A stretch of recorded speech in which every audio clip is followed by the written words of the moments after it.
Mike Cugno along Steve Goldstein here for another edition of Camp Dolphins All Access. Goldie, I was wondering if you were a little confused out here today because we did see Bill Zito, and I was wondering, do you know what job you're at? I'm always a little confused, first of all, and he was walking with a little bit of a limp. Did everybody in the Panthers have surgery in the offseason? I think everybody. Maybe we'll pop up on the injury report before that season gets going. But let's talk about this season. The Dolphins, they had their first joint practice against the Atlanta Falcons today. Obviously, the offense clearly had some things they wanted to clear up from the scrimmage. What'd you take away from that side of the ball? Long and hot, first of all, for those guys out there. But, you know, Mike White talked about this after the scrimmage, said, hey, there's some good and bad. And that's kind of what you hope for in these things. Right.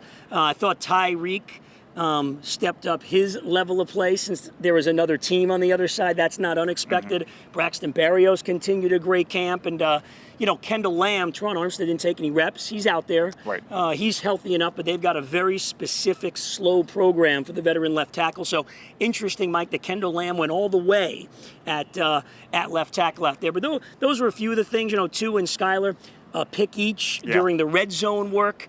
But kind of as expected. I think the bad news was we saw Braylon Sanders go down, leg, maybe a knee injury, and he had to be carted off. That's a wide receiver trying to make the team. So you always feel bad for a young guy like that going out like that. Absolutely. I do want to mention this thing about Teron Armstead.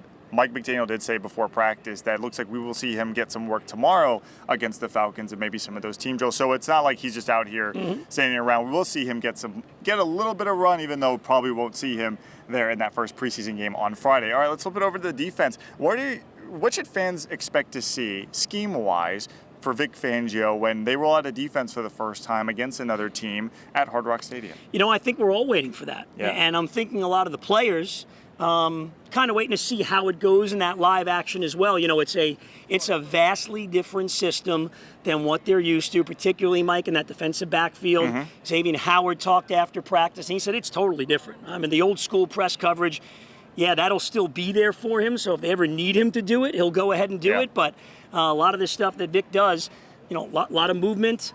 And it's very different for the DBs back in the zone and for the safeties as well. Yeah, speaking of safeties, Brandon Jones, if you believe in depth charts, I know Mike McDaniel doesn't really at this point, but Brandon Jones, who obviously had the knee injury last year, was a first-teamer on that depth chart. Probably won't play Friday because he's still working his way back, but he did talk about what you said about the safeties and maybe a little bit of freedom they have. He's been known around the NFL as one of the best blitzing safeties. I think he's looking forward to showing off maybe some of his coverage skills. All right, is there anyone you're in particular really interested to see on Friday night? Well, if Devon Achane plays, and he was back there returning the kickoffs, we should mention that, as expected.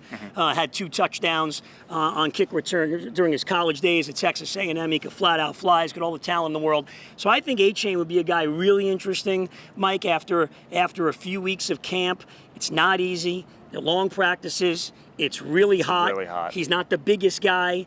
Missed a couple of days, I think earlier, maybe late last week, but nothing serious. He was out there today. So I would say Achane is a guy certainly that I'd be interested in seeing. And all things being equal, I think there's depth at wide receiver. We know about Jalen and Tyreek Hill. But after that, Braxton Berrios having this terrific camp. Robbie Chosen can also stretch that defense.